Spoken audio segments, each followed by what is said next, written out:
Welcome, friends, and welcome to a time of prayer meditation with Pastor Buddy. We're here in First Presbyterian Church of East Aurora, and my thoughts today are about how to make your own Poustinia for Advent.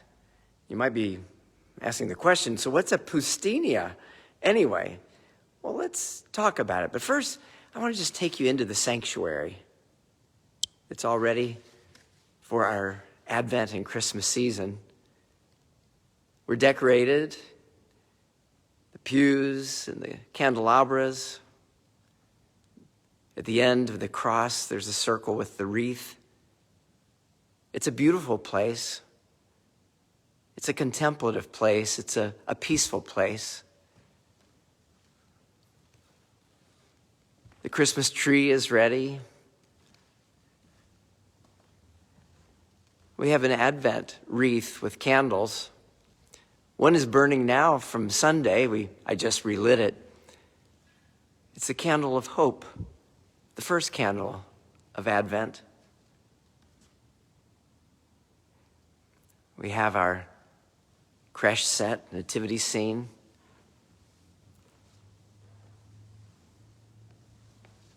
The place we bring the children to every Christmas Eve to gaze and retell the story about Jesus' birth. One of the things I'm thinking about today, when I think of the Poustinia, is about Mary.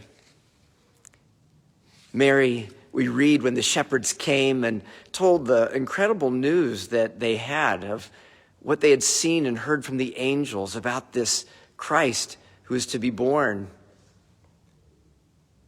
Cause Mary to treasure all these things and ponder them in her heart. I think of this scene as an example of Poustinia. So what is a Poustinia? Well, the Poustinia is a Russian idea. It's a Russian word that means desert.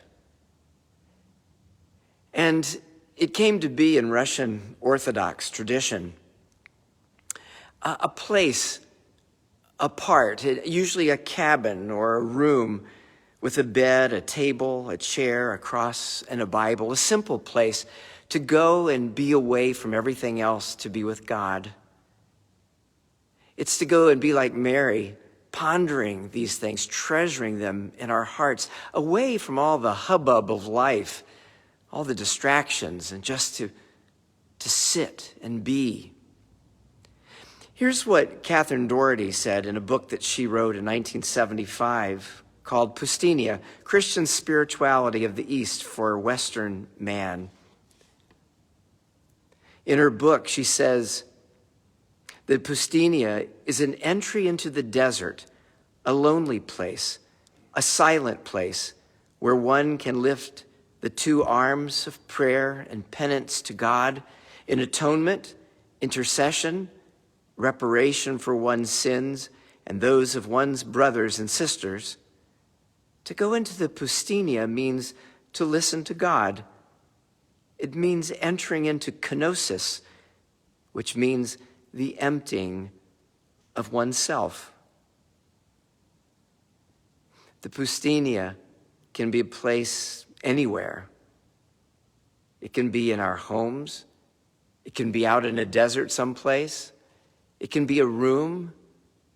It can be some sacred space for us where we get away from it all and go and be with God and just be still and quiet like Mary, treasuring these things, pondering them in her heart about what it means for the Christ to be born for us. What a wonderful invitation it is in this Advent season that we might do the same.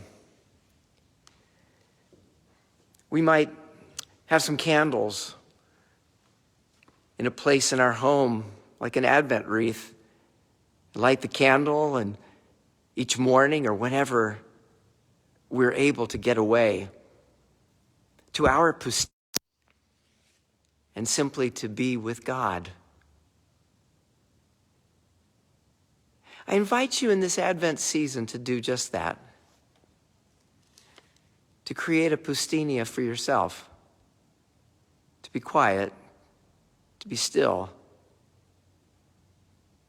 in the beauty and the decorations of the season, in the music, in the light, in the symbols of faith. Find your place and go there every day and be still and know that God is there.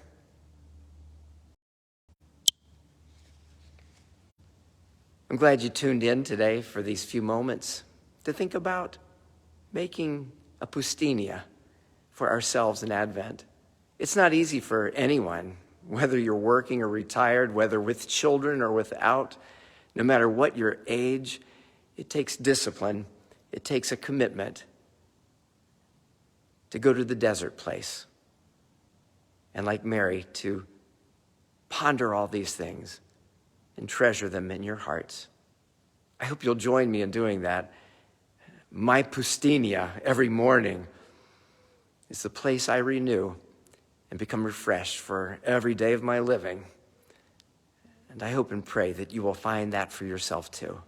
God bless you, friends, as you go and make a Poustinia for yourself this Advent. God bless you. See you next week.